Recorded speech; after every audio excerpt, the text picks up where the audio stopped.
नमस्कार, मैं हूं प्रशांत और यह है स्पॉटलाइट। और स्पॉटलाइट पे आज हम बात करेंगे मडगांव एक्सप्रेस की, क्योंकि ये वो ट्रेन है जो गोवा जाती है। और अगर मडगांव एक्सप्रेस का आपने ट्रेलर देखा है तो आप लोगों को भी शायद ये उम्मीद होगी कि वहां जाने के बाद इतनी ही मस्ती, इतना ही मजाक या कॉमेडी आपको वहां जाके अपने दोस्तों के बीच अपने आप पैदा आपके अंदर हो जाए।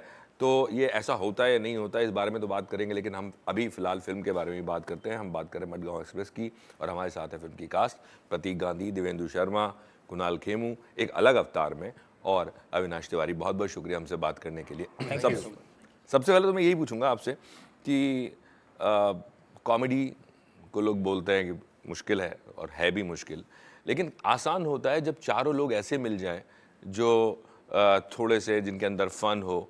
कुछ लोग बड़े शांत टाइप के होते हैं। तो सबसे पहले तो मैं यही पूछूंगा, आप चारों में से सबसे ज़्यादा मजाकिया कौन है, या कौन सबसे ज़्यादा फन करता है? आई थिंक हम चारों ही बड़े शांत किस्म के लोग हैं। जी, ये मुझे आपकी बातचीत इंटरव्यू शुरू होने से पहले सुनने लग रहा अपनी था। तारीफ खुद करेगा नहीं, लेकिन ये श्रेय इसको जाता है। अच्छा, ओके।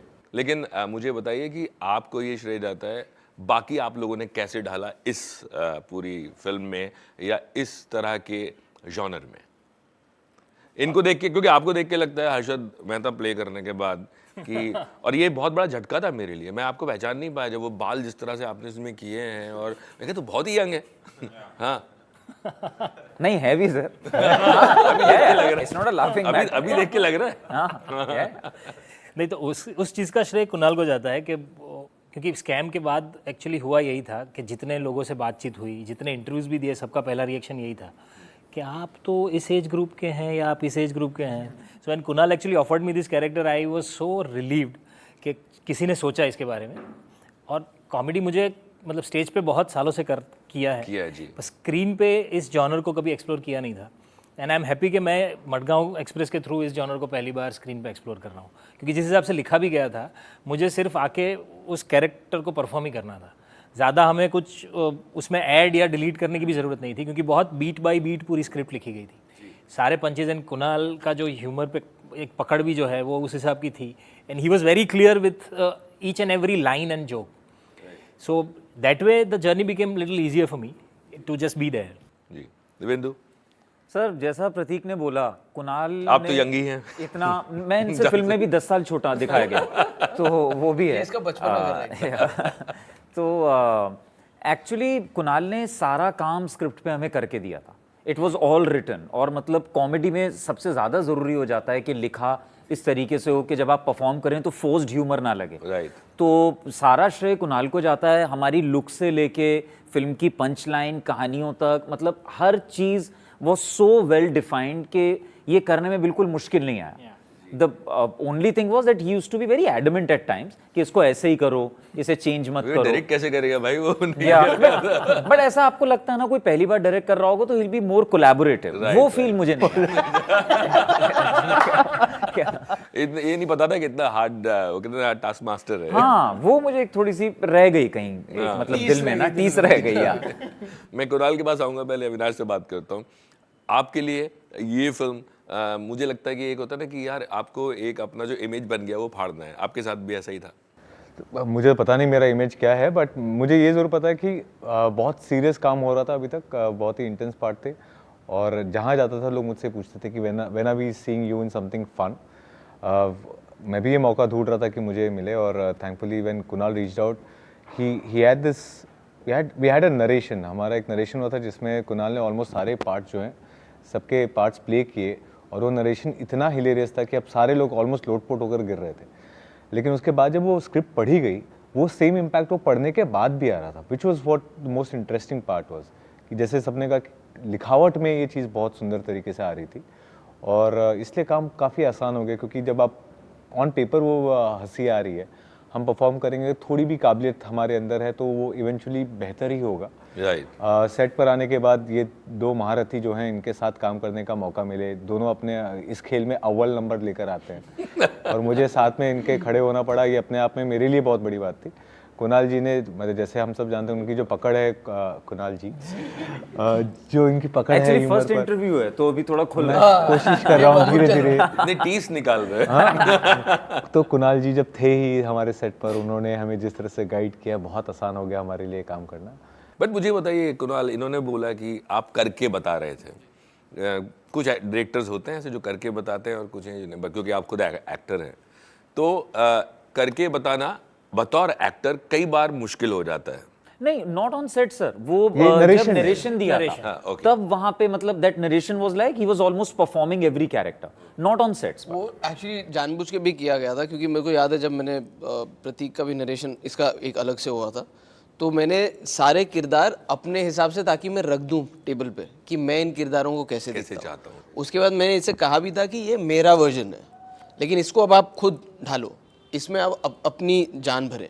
लेकिन मुझे भी ऐसा था ना कि एज एन एक्टर आपको, और क्योंकि मैं अपने आप की बहुत इज्जत करता हूँ और अपने से बहुत प्यार करता हूँ, वैसी इज्जत मैं जिन एक्टर्स के साथ करता हूँ उनको उनकी भी देता करता हूँ। हूँ। और मुझे ये पता है एक्टरों के बारे में कि वो, एटलीस्ट मेरे साथ ऐसा था कि अगर मुझे पहले कुछ दिनों में लगा कि मैं कुछ सवाल पूछ रहा हूँ, मुझे जवाब मिल रहे हैं और इस आदमी को काम आता है, तो फिर मैं पूरा आत्मसमर्पण करके उसके साथ चलता हूँ। लेकिन अगर मुझे लगा कि ये खुद कन्फ्यूज्ड है, तो फिर आप वहाँ अपना दिमाग लगाना शुरू कर देते हैं। तो मैं, क्योंकि मेरी पहली फिल्म है, मैं बिल्कुल ऐसा नहीं चाहता था कि किसी को भी लगे कि मैं अनश्योर हूँ किसी चीज़ को लेकर, ताकि उनके कदम नहीं डगमगाने चाहिए। So that was also to put in that confidence की, and also because you know when you have multiple characters, और मेरे हर सीन में ये तीनों थे, तो comedy is so much about give and take कि वो तीन अलग अलग सुर लगना ज़रूरी था, क्योंकि वो सारे सुर एक साथ लगते ना तो फिर वो नॉइज जैसा लगता। जी जी, बट मुझे बताइए कि आपने ऐसा कुछ सोचा, जहन में आया स्क्रिप्ट लिखते वक्त कि कॉमेडी है और आप खुद एक एक्टर हैं, तो एक लालच होता है एक्टर को कि यार थोड़ा सा मैं भी कर लूँ? नहीं, लिखी तो पहले थी मैंने इसमें कोई दो राय नहीं है। क्योंकि जब मैंने लिखी थी तब मुझे ये नहीं पता था कि मैं बनाऊंगा, खुद इसे डायरेक्ट करूंगा। तो और जेन्युइनली जब पहली बार लिखी थी तब मुझे ये भी नहीं पता था कि ये बनेगी, इसको कोई बनाएगा, ये इसकी फिल्म होगी। तो मैंने ऐसे ही एज ए एक्सरसाइज लिखा था कि अगर वो, मेरा ये मानना है कि जब आपको, मेरी मम्मी कहती थी अगर तुमको जो घर पे खाना बनाना पसंद नहीं है ना तो खुद बना लो। अच्छा। तो कभी कभी ऐसा लगा जो मौके आप चाहते हैं अगर नहीं मिल रहे हैं तो आप उन्हें खुद पैदा करें। तो इसीलिए मैंने ये कहानी लिखी थी और इसमें एक किरदार अपने लिए लिखा था और उस अपने सुर के हिसाब से उसको आगे डेवलप किया था। लेकिन जब तक ये पूरी स्क्रिप्ट रेडी हुई और जब ये बनने पे आई और जब मुझे ये मौका मिला कि मैं इसे डायरेक्ट करूं, तो फिर मैंने इमीडिएटली ये सोच लिया था कि अगर ये मेरी पहली है, वैसे ही इसमें मैंने लिखा है और डायरेक्शन करना है, तो इसको ज़्यादा और लोड नहीं करना चाहता था मैं, और इन दो चीज़ों को मैं एंजॉय करना चाहता था। राइट, बट मैं आऊँगा आपसे एक और सवाल में पूछना, लेकिन पहले इधर से शुरू करते हैं कि मडगांव एक्सप्रेस फिल्म करने से पहले आप कितनी बार उसमें गए हैं? कोई कितने लोग गए हैं उसमें? आप गए? मैं सर गोवा तो गया हूँ ट्रेन में, मुझे पता नहीं वो मडगांव एक्सप्रेस थी या नहीं थी, लेकिन ट्रेन से गया हूँ मैं, मुंबई टू गोवा किया है मैंने। जी, उस ट्रेन में जिससे भी गए होंगे और इस ट्रेन में क्या डिफरेंस है? सर वो तो थैंकफुली इतनी एडवेंचरस नहीं थी जितनी ये फिल्म है, वरना आज शायद मैं इंटरव्यू नहीं दे रहा होता, कहीं और से बैठ के इंटरव्यू दे रहा होता। तो वो सब ठीक ठाक, वो जर्नी कट गई। लेकिन ये जो जर्नी हमारी फिल्म में जो है वो इट गोज सो अनएक्सपेक्टेड कि मतलब आप सोच भी नहीं सकते क्या क्या होता है इनके साथ। तो फिल्म देखते हुए जो हमारी बात होती है कि सबका सपना है गोवा जाते हैं, लेकिन इफ़ गोवा गोज रॉन्ग मतलब वो बहुत अलग टेंजेंट पे चला जाता है। इनका तो गोवा से अच्छा खासा प्यार है, गोवा पहले कर चुके हैं वो। आप कुछ बोलने वाले थे? नहीं, मैं यही कह रहा था कि मुझे हमेशा ना, ये कितनी भी अच्छी हॉलीडे हम प्लान कर लेना, उस अच्छी हॉलीडे में भी कुछ कुछ जगहें होती हैं जहाँ आपको लगता है कि यार ये तो नहीं सोचा था मैंने। जैसे सिंपल चीज़ें, आप लगेज उठा के जब आपको होटल जाना है, वो जर्नी कभी कभी इतनी अनोइंग हो जाती है कि आपको लगता है मैं हॉलीडे पे आया हूँ, और उस हॉलीडे को ख़त्म करके आपको ऐसा लगता है बस हॉलीडे से एक हॉलीडे चाहिए। और उसमें भी कभी कभी होता है कि आपका चेक इन टाइम चेंज हो गया, आप बैठे हुए हैं, या आपका खाना अच्छा नहीं है, या आप बीच पे गए या हैं, सूट पे तेल गिर गया, या आप बीच पे एंजॉय करने गए लेकिन बारिश हो रही है। तो मुझे ऐसा ही था कि गोवा से, क्योंकि हम सबका बचपन से इतना चाव रहा है और इतना लगाव रहा है, तो मैंने वो एक्सपेक्टेशन वर्सेस रियलिटी कभी अगर गड़बड़ हो गई तो क्या हो सकता है, तो उसको एम्पलीफाई करके ये कहानी इस तरह से लिखी। क्योंकि सॉरी, हमारी फिल्म में भी एक ना बड़ा अच्छा सीन है, क्योंकि गोवा जब आप सोचते हैं ना, आप हसीन शामें और रातें ये सब सोचते हैं, कोई ना धूप नहीं दिखाता आपको गोवा। हमारी फिल्म में हमने धूप दिखाई कि जब धूप में आप आते हो और आपको पता नहीं होता क्या करना है, उसका क्या हाल होती है। तो वो एक्चुअली वो बड़ा मजेदार एक डिफरेंट वो है, इतना रोमांटिसाइज नहीं है गोवा, असलियत बहुत दिखाई है। प्रतीक आपसे पूछना चाहूँगा कि हमने बात की कि आपके लिए ये फिल्म करनी ज़रूरी थी, मतलब क्योंकि एक इतने अपने इमेज तोड़ने के लिए भी, बट जब आप इंडस्ट्री में मुश्किल होती है कि एक इमेज करने के बाद, एक तरह के किरदार करने के बाद जो कि सक्सेसफुल हो जाए, और उसके बाद फिर आप ढूंढते रहें और उसमें वक्त भी लग जाता है और आपको लोग इमेजिन नहीं कर पाते। मुझे नहीं पता कितने लोगों ने आपके गुजराती प्लेज देखे होंगे, क्योंकि गुजरात में तो बहुत ह्यूमर है गुजराती प्लेज में। जी, ये बहुत सही है एक्चुअली, और मुझे लगता है कि ये ना लोगों के मन से ज़्यादा तो एक्टर के दिमाग में होता है अच्छा। कि लोग मुझे ऐसे एक्सेप्ट नहीं करेंगे, बिकॉज आपने खुद को ही उस दायरे में बांध रखा है। बट ऐसा कभी होता है आप जाके किसी को बोलें कि मुझे ऐसा करना है, और वो बोले कि नहीं यार आप ये कर पाओगे या नहीं कर पाओगे? ऐसा होता है, कई बार होता है, पर वही है कि अगर I am comfortable thinking myself in one particular character और different world, then I will be able to convince you. ये अगर मेरी खुद के अंदर ही चल रहा है कि नहीं नहीं, मुझे अगर ऐसे ही लोगों ने ज़्यादा तारीफ़ की है, ज़्यादा ना एक्सेप्ट किया है, तो मैं वैसा ही दिखता रहूँ, ये थोड़ा मतलब ईजी जोन है। ये पहले comfort होता की- था हाँ, ये कंफर्ट की बात है कि जब भाई, कुणाल ने शुरू किया था तब ये होता था एज ए चाइल्ड आर्टिस्ट। पर बहुत सारे लोगों के साथ ही होता है, और मैं इतने सारे मेरे दोस्तों को भी जानता हूँ जो मतलब कि नहीं यार लोग शायद ऐसे एक्सेप्ट नहीं करेंगे, तो वो एक डर की वजह से खुद को उस दायरे में बांध के रखना, मुझे लगता है कि उसका कोई मतलब बनता नहीं है। क्योंकि लोगों का क्या है कि जो जिस बात पे आज ताली बजा रहे हैं ना, वो 3-4 बार सेम तालियां बजा के वही लोग बोल देंगे कि नहीं यार ये तो सेम ही है। राइट। तो उस मतलब उसको सीरियसली लेके खुद को रोकने का कोई मतलब नहीं लगता। जी दिवेंदु, जी बोलिए। सर ऑल्दो मैं थोड़ा सा इससे अलग, मेरा मानना है कि एक एक्टर का अगर बिलीफ भी हो अपने आप में, लेकिन अगर से डायरेक्टर्स और प्रोड्यूसर्स या for that matter casting directors अगर आपको उस नज़र से ना देखें, वरना मुझे क्या लगता है सबसे ज़्यादा इमेज तो उनके मन में बैठती है। सबसे पहले लोगों के लिए तो हम प्ले करते ही हैं कैरेक्टर्स, उनके मन में वो अगर इमेज बैठे तो वो सही बात है, उनके लिए तो हमने प्ले किया है। बट कभी कभी मुझको ऐसा लगता है कि थोड़ी लिमिटेशन हो जाती है हमारे क्रिएटिव फील्ड के ही लोगों में, वो ही नहीं देख पाते हैं, जो कि मुझे थोड़ी सी ऐसी बात लगती है कि हमें थोड़ा दिमाग थोड़ा ज़्यादा खुला रखना चाहिए। And the least thing you can do is actually call an actor and audition. Right. चाहे आपको ये नहीं कह रहा कोई डायरेक्ट कास्टिंग कीजिए, बट अगर किसी ने एक तरीके का रोल प्ले किया है, आप कोई फिल्म बना रहे हैं, if you like the actor, call the actor and audition him or her for a different character. अगर वो नहीं पुल ऑफ कर पाते फेयर, अगर कर पाते हैं तो मौका मिलना चाहिए। कुणाल आप क्या बोलेंगे, क्योंकि मैं अपनी तीनों की बात करूं, इस कास्ट को सोचना थोड़ा सा मुश्किल काम है। जिस तरह के एक्टर्स आप तीनों हैं, और इतनी सारी भीड़ में ऐसे 3 एक्टर्स ढूंढना जो आपकी कहानी पे फिट हो और जो ये कर पाएं। सी मुझे लगता है कि मेरे पास जो एक्टर्स हैं ना वो सारे वर्सेटाइल एक्टर्स हैं। मुझे लगता है कि एक एक्टर की जब तैयारी होती है, वो प्रोफेशनल हो या आप खुद ही कर रहे हो, तो वो ये सोच के नहीं हो सकती कि मैं इस तरह का एक्टर हूँ, क्योंकि वो जैसे वो MBBS की पढ़ाई जब होती है तो पहले सारा पढ़ना पड़ता है, तो आपको सब कुछ पता होना चाहिए।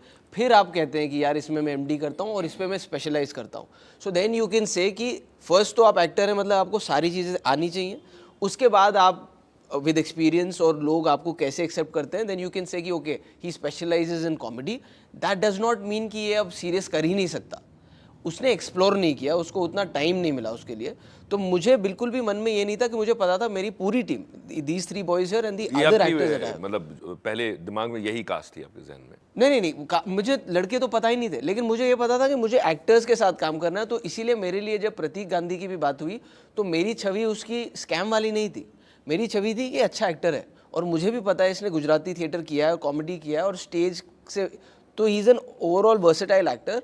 और मुझे ये भी पता था कि अब इसको सिर्फ इसी तरह का काम मिलेगा, तो इससे पहले कि कोई और ये इससे कॉमेडी करा ले, I should definitely go and do that. With Divyendu I had seen him do Panchnama, Chashme Baddoor, और इनकी ना एक कॉमेडी का एक सुर है, वो मैं चाहता था ये बदले, और ये मैंने उसको पहली बार ही बोल दिया था। और जब मुन्ना भैया भी इसने किया तो मैं कहा यार एक लुक है जिसमें दिव्येंदु को लोगों ने देखा है, मुझे वो वाइट वॉश करना है और मुझे वो एनर्जी एक अलग लानी है ह्यूमर की, because like I said he is very good with his comic timing, I just wanted his energies to change but the timing still remain the same. So वो मुझे अच्छा लगा और he allowed me to kind of do that with him, so I was excited to do that with Avinash. Again he is somebody who is a very powerful actor, and इनकी क्या image थी? वही थी, बहुत स्ट्रॉन्ग, सीरियस और उस तरह का लाइट हार्टेड तो कुछ मैंने देखा नहीं था। लैला मजनू, बम्बई मेरी जान, वो बिहार डायरी, उसका नाम क्या था, खाकी में भी वो ड्रेडेड गैंगस्टर और वही था। तो मैं कहा यार, और उसकी लुक भी पूरी, और ये उन एक्टरों में से जो ढाल लेता अपने आप को पूरा वैसे दिखने के लिए, तो पहले मैं इसको बोला पहले सारा वजन उतार, इसके इन सब के बाल कटाने तक मैं बैठा हुआ था कि अब इनके बाल ऐसे काटते हैं, क्योंकि ऐसे नहीं, मैंने भी नहीं देखा है, तो आई डोंट नो इनके ऑडियंसेस ने देखा है. सो I just knew that I had 3 actors who were firstly willing to come on this journey with me and letting me dictate how I want them to look and perform. तो the rest I was very comfortable with because I know इनको अपना काम आता है. बहुत बहुत शुक्रिया. लेकिन एक चीज़ मैं ज़रूर पूछना चाहूँगा कि आपके दादा, अगर मैं गलत नहीं तो प्ले राइट थे जी.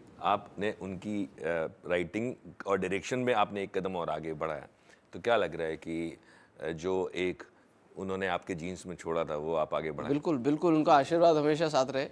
और वो तो मतलब लिटरेचर लिखते थे, मैं तो ऐसे एंटरटेन करने की कोशिश कर रहा हूँ, वो भी करते थे. सो आई थिंक जैसे आपने कहा वो कहीं ना कहीं ब्लड लाइन जेनेटिक्स में रहता है. And I have to be thankful to my father and my grandfather for that, and I hope I do them proud. बहुत बहुत शुक्रिया बात करने के लिए. Thank All you. the Thank you, best. sir. लोग तारीफ कर रहे हैं, मुझे भी अच्छा लगा ट्रेलर. थैंक यू सो और मैं तैयार हूँ हंसने के लिए सिनेमा हॉल में. फिल्म और भी अच्छी लगी. जी, thank you. Much. Thank you so much.